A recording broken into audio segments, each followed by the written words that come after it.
Hi. చింతపండు పులిహోర తయారీ విధానం ఎలా ఉంటుందో చూద్దాం. ఇందులోకి నేను రైస్ కుక్కర్లో రైస్ వండుతున్నాను. ఇది మామూలుగానే వండుకోవచ్చు. దానిలో 1/2 స్పూన్ పసుపు, 2 స్పూన్ల ఆయిల్. పసుపు సరిపోలేదని మళ్ళీ ఇంకో 1/2 స్పూన్ వేసి, అంటే 1 స్పూన్ పసుపు వేయండి. 2 స్పూన్స్ ఆయిల్ వేసి, బియ్యం ఏం నానబెట్టలేదు, కడిగి డైరెక్ట్గా పెట్టా కాబట్టి గ్లాసుకి 2 గ్లాసులు నీళ్ళు పోసాం. అదే నానిన బియ్యం అయితే గ్లాసుకి గ్లాసున్నర వాటర్ పోస్తే సరిపోతుంది. పొడి పొడిలాడినట్టు వస్తుంది. ఉడికిన దాన్ని ఒక పెద్ద ప్లేట్లో వేసి ఆరబెట్టుకున్నాం.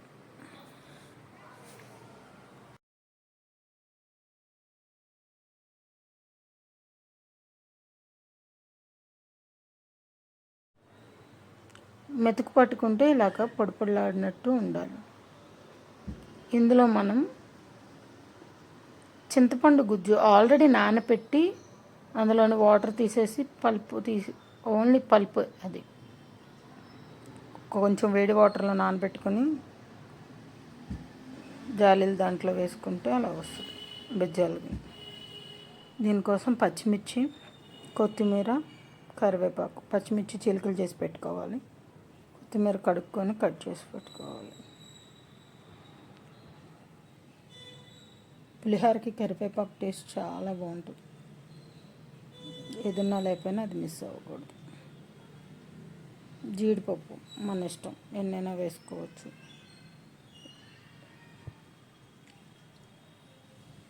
ఎప్పుడు ఇలాగ రైస్ ఆరబెట్టేటప్పుడు గరిటెని వెనక్కి తిప్పి మనం ఆరబెట్టాలి. ఒక ప్యాన్లో ఆయిల్ తీసుకొని అందులో ఫస్ట్ మనం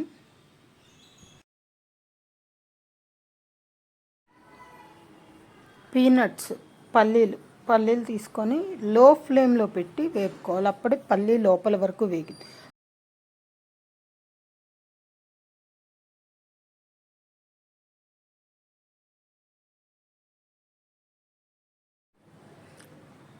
పల్లీలు వేగిన తర్వాత మనం జీడిపప్పు వేసుకోవాలి. ముందే వేసుకుంటే జీడిపప్పు త్వరగా వేగిద్ది కదా, మాడిపోతాయి.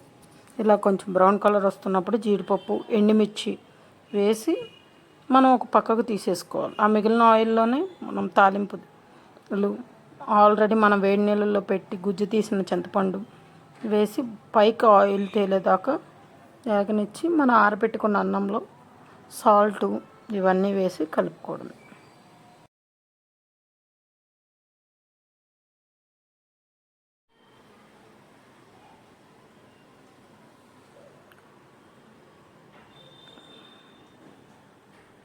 ప్లేట్లో ఒక పక్కకు తీసుకొని అదే ఆయిల్లో పచ్చెనపప్పు ఫస్ట్ పచ్చెనపప్పు యాడ్ చేసుకోవాలి. తర్వాత సాయిపప్పు, అవి బాగా వేగిన తర్వాత మనం అందులోకి ఆవాలు వేసుకోవాలి. ఆవాలు, జీలకర్ర,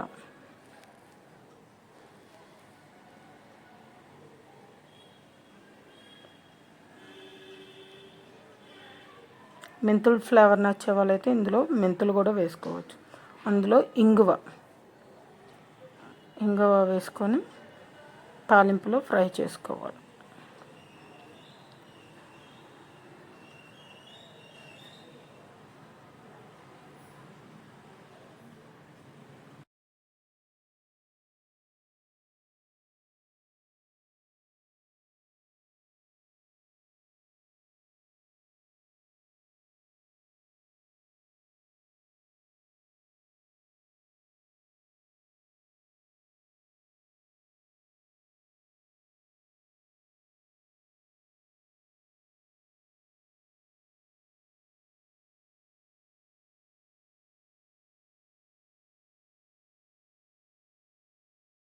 చింతపండు పులుపు అనేది ఆ చింతపండు కొత్తదా పాతదా అన్న దాన్ని బట్టి ఉంటుంది.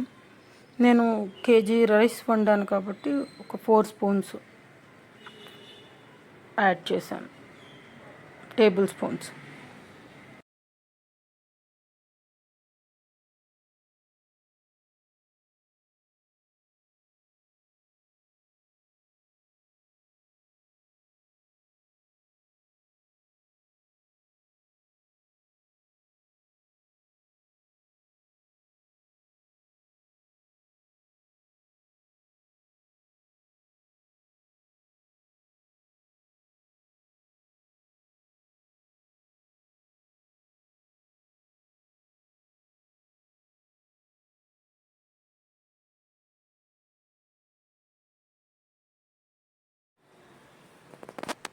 ఇలా సాల్ట్ పెట్టి చింతపండు వేసినాక ఆయిల్ పైకి తేలినాక దింపి ఒక 5 మినిట్స్ ముందే పచ్చిమిర్చి అనేది వేయాలి.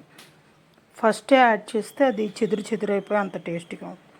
ఇది వేసినాక ఒక 5 మినిట్స్ ఉంచి పచ్చిమిర్చి మగ్గిన తర్వాత కొత్తిమీర, కరివేపాకు అన్నీ యాడ్ చేసుకొని రైస్లో యాడ్ చేయాలి.